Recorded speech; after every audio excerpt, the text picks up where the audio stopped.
Hello friends, welcome to Riyaz classes. आज के session में हम पढ़ेंगे about the topic environment protection laws. This topic is part of unit 5 regulatory policies and framework of the subject business environment MCO4 MCOM second year IGNOU. Before we begin, if you like the videos that I'm sharing, do hit the like button. Do share your comments to let me know you find all this useful for your studies. Also, don't forget to subscribe so that you won't miss out on watching and learning from my videos. चलिए शुरुआत करते हैं आज के topic की, जो कि है एनवायरमेंट प्रोटेक्शन लॉस। ये जो टॉपिक है इस यूनिट का लास्ट टॉपिक है।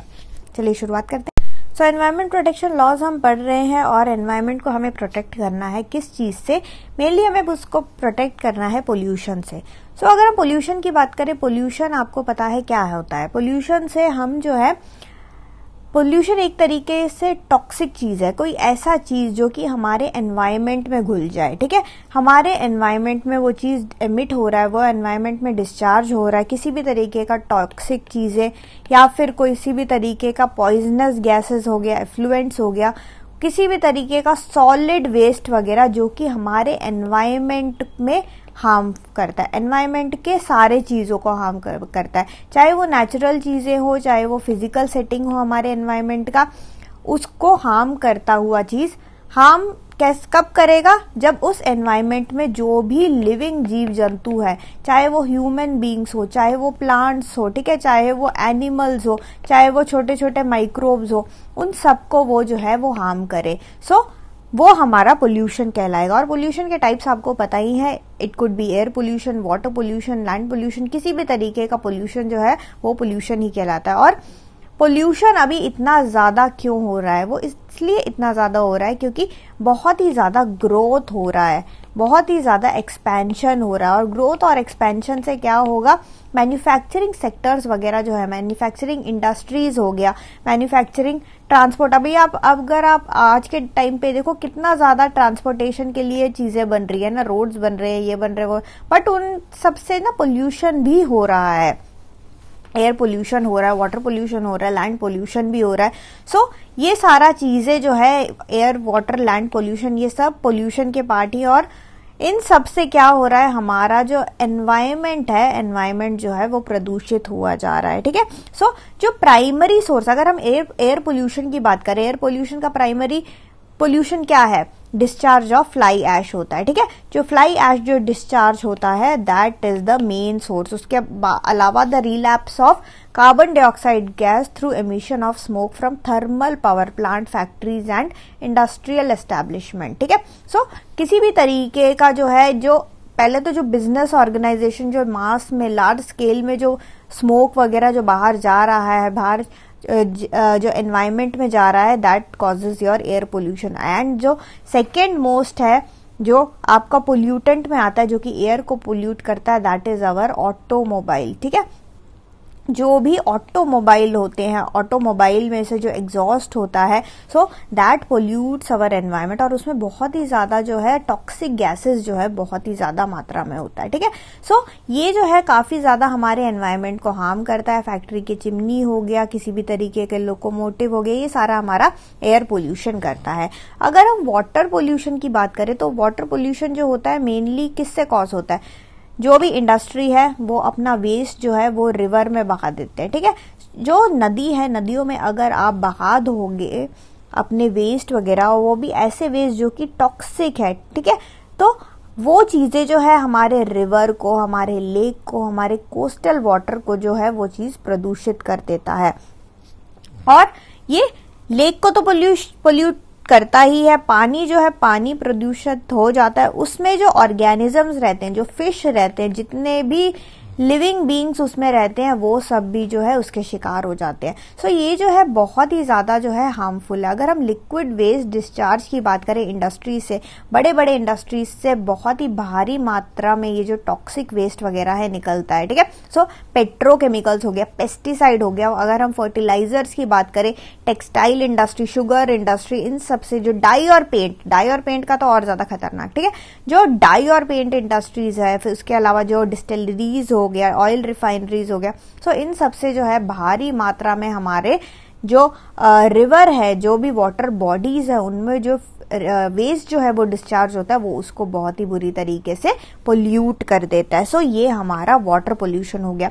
अगर हम लैंड पोल्यूशन की बात करें तो लैंड पोल्यूशन किस तरीके से होता है? लैंड पोल्यूशन तब होता है जब हमारा मतलब कि जैसे कि सॉलिड वेस्ट हो गया, सॉलिड वेस्ट को जो है उसको हम अगर डालें, जिंक हो गया, लेड हो गया, एल्यूमिनियम हो गया, ठीक है, किसी भी तरीके का form of blast furnace, lag of iron and steel industry, so ये सबसे जो है हमारा जो है लैंड भी डैमेज हो जाता है। और लैंड जो है मेनली हम किसके लिए यूज करते हैं? ह्यूमन बींग्स तो भाई वेजिटेटिव पर्पस के लिए यूज करते हैं, खेती बाड़ी वगैरह के लिए।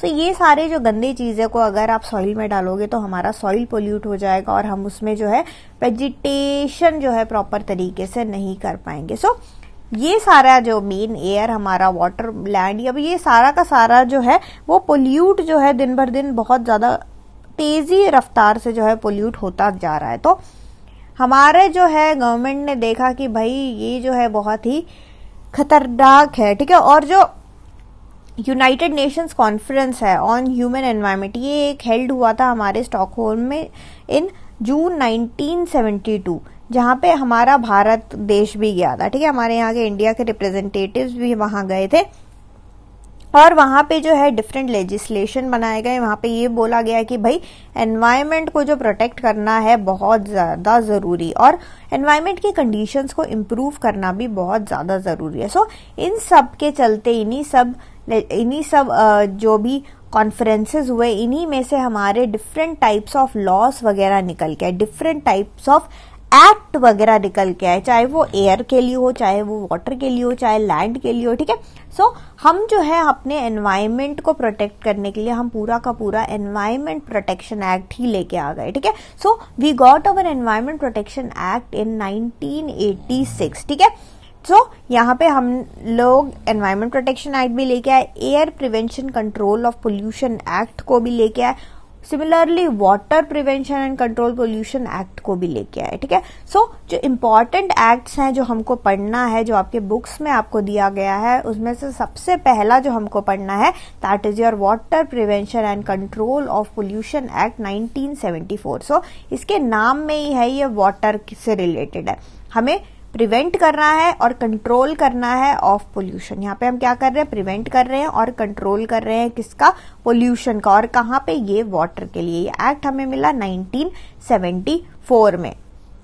तो यहाँ पे हम जो है एक तो प्रिवेंट कर रहे हैं, कंट्रोल कर रहे हैं, ऊपर से हम जो है रिस्टोर भी कर रहे हैं। यहाँ पे एक नया चीज भी हम कर रहे हैं, वी आर ऑल्सो रिस्टोरिंग, ठीक है। रिस्टोरेशन प्रोसेस भी यहाँ पे जो है वो हो रहा है, restoration of the wholesomeness of water. So ये एक्ट ऐसा नहीं है कि खाली बस इसका नाम पानी वाला एक्ट है तो पानी के लिए लागू है ये। This act also covers land pollution. Now it provides for the establishment of a central pollution control board and state level control pollution board. So यहाँ पे जो है इस एक्ट, अब जब कोई भी एक्ट बनेगा उस एक्ट को लागू करने के लिए लोग चाहिए, बॉडीज चाहिए, उसके लिए हमने यहाँ पे बना दिया सेंट्रल पोल्यूशन कंट्रोल बोर्ड, ठीक है। And then we got our state level pollution control board. So यहाँ पे हमें दो बोर्ड्स मिल गए जो कि सारा ऑपरेशन और सारे प्रोसेस को वगैरह देखते थे। सारा जो भी देखो इन लोगों के पास हमने ना एडमिनिस्ट्रेटिव जो पावर है इन लोगों को हमने दे दिया। सो ये लोग जो है वो कैरी आउट करते थे जो भी इस एक्ट में लिखा हुआ था, रूल लिखा हुआ था, वो रूल को अप्लाई लागू कराने का काम इन लोगों का था। फाइन वगैरह होगा तो ये लोग देखते थे उसको। इसके अलावा जो है गवर्नमेंट ने बोला कि हम जॉइंट बोर्ड्स भी सेटअप करेंगे। दो या दो से ज्यादा गवर्नमेंट जो होते हैं वो भी सेंटर स्टेट हो गया तो किसी भी तरीके से, यूनियन हो गया, किसी भी तरीके से ये लोग जो है जॉइंटली भी जो है बोर्ड्स की स्थापना ये लोग कर सकते थे। So this is provided under section 55 that without the previous permission of the state board no person can establish any industry, operation or process or any treatment and disposal system application for consent. So simple ये है कि इसमें act में बताया गया है कि हमारी परमिशन के बिना आप लोग जो है किसी भी तरीके का पोल्यूशन नहीं करोगे, किसी भी तरीके का ट्रीटमेंट या डिस्पोजल सिस्टम, मतलब आप कुछ भी करोगे वो हमसे आप परमिशन लेके ही करोगे। आप कोई भी ऐसा काम नहीं करोगे जिससे कि जो है जो स्ट्रीम्स वगैरह होता है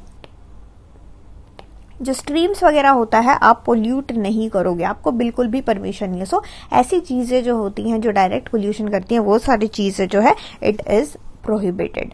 सो यहाँ पे water prevention and control of pollution act 1974 जो है बहुत ही इंपॉर्टेंट है हमारे, अगर हम if we see it from the point of view of environment protection law. So second जो हमको जो important चीज देखना है that is your air pollution and control of pollution act 1981. Again यहाँ पे जो है ये वाटर जैसे हमने पहले पढ़ा वैसे यहाँ पे अब we will study about air pollution, air prevention and control. Air pollution नहीं है, it is prevention actually. So air prevention and control of pollution act 1981, यहाँ पे क्या है हमारा एम? हमारा एम मेन यही होगा कि हम प्रिवेंट करेंगे और हम कंट्रोल करेंगे एयर पोल्यूशन को। हवेवर यहाँ पे हमने अमेंडमेंट करके नॉइज पोल्यूशन को भी इसमें क्या कर दिया है, इसको इंक्लूड कर लिया है। सो यहाँ पे इस एक्ट में भी क्या होगा, this act will also requires that setting up of any industry which discharges और एमिट्स एनी पॉइजनस और नॉक्शियस और polluting matter or gas, the entrepreneurs have to obtain permission from the state pollution control board and comply with standards set by the board. Again यहाँ पे we have the state pollution control board. जो state pollution control board होगा उससे आपको जाके permission लेना पड़ेगा। आप किसी भी तरीके का जो आपका फैक्ट्री है, फैक्ट्री में से आपका जो भी डिस्चार्ज निकलता है, जो भी गैसियस डिस्चार्ज निकलता है, आप उसको बिना परमिशन के from the state pollution control board आप उसको डिस्चार्ज नहीं कर सकते इन द एनवायरमेंट। ठीक है, सो हमारा मेन यहाँ पे उद्देश्य यही था कि हम एयर का जो पोल्यूशन है उसको एक तो प्रिवेंट करें और उसको कंट्रोल करें। ठीक है, सो यहाँ पे ये जो इंडस्ट्रीज है इनको बिल्कुल भी परमिशन नहीं है कि भाई हमारे परमिशन के बिना, हमसे पूछे बिना आप लोग ऐसा नहीं कर सकते। नेक्स्ट जो इम्पोर्टेंट, सबसे इम्पोर्टेंट एक्ट है that is our environment protection act 1986। ये एक कॉम्प्रिहेंसिव लेजिस्लेशन है जो कि ये किसी के लिए स्पेसिफिक नहीं है कि खाली हम ये वाटर के लिए या फिर लैंड के लिए है या फिर एयर के लिए या फिर नॉइस के लिए, ऐसा नहीं है। ये जो है सबको कवर करता है। So it is a comprehensive legislation जो कि land, water, air, noise pollution को कवर करता ही करता है। प्लस जो हजार्डस सब्सटेंस होते हैं, जो हजार्डस सब्सटेंस, ऐसे सब्सटेंसेस जिसमें कि कुछ केमिकल चीजें होते हैं, जिसमें कुछ केमिकल प्रॉपर्टीज होते हैं, जिसको हैंडलिंग वगैरह करने से जो है अगर ह्यूमन बींग्स या फिर अदर कोई लिविंग प्लांट्स, क्रीचर्स, किसी भी तरीके का माइक्रो ऑर्गेनिज्म, कोई भी लिविंग बीइंग या फिर किसी प्रॉपर्टी को या फिर सीधा का सीधा एनवायरमेंट को नुकसान हो, वो सारी चीजें भी इसमें कवर्ड है। ठीक है, सो इसमें जो मेन दो चीजें कवर्ड है, एयर वाटर पोल्यूशन, वो सारी चीजें तो कवर्ड है ही, वाटर, एयर, नॉइस, वो सब कवर्ड है, plus also the use of all the hazardous substances, ऐसे हजार्डस सब्सटेंस भी कवर्ड है जिसका कि अगर आप हैंडलिंग इस तरीके से करो, अगर हैंडलिंग ऐसा हुआ जिसके कारण हमारे ह्यूमन बींग्स को, किसी भी लिविंग ऑर्गेनिज्म को नुकसान पहुंचता है, सो वो चीजें भी यहाँ पे कवर्ड है। It has empowered the central government to take whatever action may be necessary to adopt such measures as are deemed necessary. सो यहाँ पे जो है फुल पावर इनको दे रखा है इस एक्ट के अंदर कि सेंट्रल गवर्नमेंट को पूरा का पूरा पावर दे रखा है इसके अंदर कि आपको जो सही लगे एनवायरनमेंट को बचाने के लिए आप करिए। ठीक है, सो यहाँ पे किसी भी तरीके का एक्शन जो है ये लोग ले सकते हैं फॉर नॉन कंप्लायंस। पेनाल्टी तो इम्पोज करेंगे ही करेंगे और ये किसी भी प्रकार का एक्शन ये लोग दे सकते हैं। ठीक है, यहाँ पे हमारा गवर्नमेंट जो है पूरी तरह से एम्पावर्ड है टू इश्यू डायरेक्शंस। पहले तो वो देखो सिंपल बोलेंगे, डायरेक्शन तो वो इश्यू करेंगे ही करेंगे कि रिगार्डिंग की स्टैंडर्ड, कि किस प्रकार का जो है आप स्टैंडर्ड, कितना आप जो है आप एमिट कर सकते हो, आप डिस्चार्ज जो है वो कितना कर सकते हो, आप उसको पहले फिल्टर करो फिर डिस्चार्ज करो। इस तरीके से वो लोग जो है वो पहले स्टैंडर्ड सेट करेंगे कि स्टैंडर्ड क्या होगा एमिशन का। ठीक है, सो ये फर्स्ट स्टैंडर्ड आपका सेट करेंगे एमिशन का, और डिस्चार्ज ऑफ पोल्यूटेंट्स जो है किस तरीके से आपको उसको डिस्चार्ज करना है, क्या क्या सेफ गार्ड्स, यानी कि कभी कभी जो होता है हजार्डस सब्सटेंस। अब यहाँ पे देखो इस एक्ट में हजार्डस सब्सटेंस भी कवर्ड है ना। सो हजार्डस सब्सटेंस की हैंडलिंग क्या नॉर्मल बंदे कर सकते हैं? नहीं, उसके लिए देखो स्पेशल इक्विपमेंट्स चाहिए, स्पेशल प्रोटेक्शन गियर चाहिए, स्पेशल पूरा का पूरा एक स्पेशल माहौल चाहिए। मतलब कभी कभी जो होता है, जैसे फॉर एग्जांपल वो जो आपका न्यूक्लियर वेस्ट वगैरह होता है, वो सब बहुत ही ज्यादा एनवायरनमेंट के लिए बहुत ही, आप ऐसे नहीं कि उसको ट्रक में लेके घूम सकते हो, है ना, उसको प्रॉपर हैंडलिंग उन सबको करना बहुत ही ज्यादा जरूरी है। सो वो सारी चीजें भी यहाँ पे जो है कवर्ड है, और गवर्नमेंट के पास पूरा अधिकार है पहले कि वो डायरेक्शन इश्यू करेगा कि आप जो है किस तरीके से फॉलो करना, तो वो डायरेक्शन पहले इश्यू करेगा, फिर जो उनको फॉलो नहीं करता, उन रूल्स ऑन ऑर्डर्स, उन डायरेक्शंस को जो फॉलो नहीं करता उसको वो पनिश करेगा, फाइन करेगा, या दोनों करेगा, या फिर इम्प्रिजनमेंट भी कर सकता है। ठीक है, सो जो इम्प्रिजनमेंट होता है, it may be for a term extending up to 5 years and the fine ordered may be up to 1 lakh rupees। सो यहाँ पे जो है आपका 5 साल तक जो है इम्प्रिजनमेंट तक हो सकता है। तो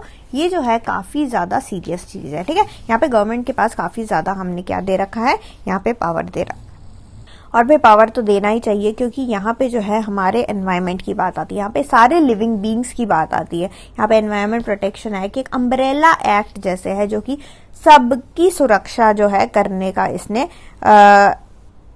प्रयत्न ये कर रहा है। ठीक है, सो यहाँ पे सेंट्रल गवर्नमेंट जो है, इसके अलावा जो सेंट्रल गवर्नमेंट ने जो है डिटेल रूल्स फॉर इम्प्लीमेंटेशन लगा रखे हैं कि इसमें जो जो प्रोविजंस है ना इस एक्ट में, उसको किस तरीके से इम्प्लीमेंट करना है, वो सारा चीजें जो है हमारे सेंट्रल गवर्नमेंट ने भी प्रॉपर तरीके से बता रखा है। सो यहाँ पे जो है हमने एनवायरमेंट प्रोटेक्शन लॉस के बारे में पढ़ लिया, water prevention and control of pollution act के बारे में पढ़ लिया, air prevention and control of pollution act 1981 देखा, और एनवायरमेंट प्रोटेक्शन एक्ट 1986 देखा। सो इसी के साथ ये जो है आपका ये लास्ट टॉपिक था इस यूनिट का, और हमने इस यूनिट को कवर अप कर लिया है। काफी इजी यूनिट था ये वैसे तो, रेगुलेटरी पॉलिसीज एंड फ्रेमवर्क के बारे में, है ना। सो यहाँ पे हमने क्या क्या देखा, हमने देख लिया कि गवर्नमेंट का रेगुलेशन, जो गवर्नमेंट का एक्चुअली रेगुलेटरी पॉलिसीज था टिल 1990 किस हिसाब से था, फिर उसके बाद जो है हमारा रिफॉर्मिस्ट पॉलिसी क्यों आया, रिफॉर्मिस्ट पॉलिसी पैकेज किस तरीके से आया, क्यों आया, उसका कहानी भी मैंने आपको बताया कि मजबूरी में हमारा इतना कर्जा बहुत ही ज्यादा ही हो गया था कि हमें मजबूरी में जो है ये काम करना पड़ा, हमें मजबूरी में हेल्प लेना पड़ा बड़े बड़े ऑर्गेनाइजेशंस का, क्योंकि और हमारा क्रेडिट रेटिंग उस टाइम इतना खराब हो गया था कि कोई हमें लोन ही नहीं दे रहा था, कमर्शियल बोरिंग हमारा नहीं हो रहा था, है ना। सो हमने यहाँ पे जो है बिग ऑर्गेनाइजेशंस की मदद ली, और उन्होंने बोला कि भाई अगर आपको फंडिंग चाहिए तो आपको रिफॉर्मिस्ट पॉलिसी जो है वो आपको करना पड़ेगा। सो यहाँ पे जो है रिफॉर्म्स हम लेके आए, काफी स्ट्रक्चरल रिफॉर्म्स। ठीक है, किस तरीके के रिफॉर्म्स, हम स्ट्रक्चरल टाइप ऑफ रिफॉर्म्स काफी सारे लेके आए, और यहाँ पे reformist policy package of July 1991 आया। ठीक है, सो इसके जो फ्रेमवर्क है वो पूरा हमने देखा। बेसिक बिजनेस लॉज जो हमें जो मिले, इसमें से बहुत जो नए नए देखो बहुत सारे लॉज में जो है चेंजेस वगैरह आए, काफी सारे जो रूल्स थे पहले जो रिस्ट्रिक्टिव थे उसको हमने काफी तरीके से क्या कर दिया, लिबरलाइज वगैरह कर दिया। सो यहाँ पे जो बेसिक इंपॉर्टेंट जो बिजनेस लॉज है, ऐसे लॉज जो आपको पढ़ना ही पढ़ना है अगर वो बिजनेस के बारे में। सो बेसिक बिजनेस लॉज भी हमने देखा, एंड फाइनली हमने एनवायरमेंट प्रोटेक्शन लॉज के बारे में देखा। So that's it for this session. हमने ये पूरा का पूरा यूनिट जो है वो कंप्लीट कर लिया है। Thank you so much for watching. Like, share and subscribe to Riya's classes. Thank you and bye bye.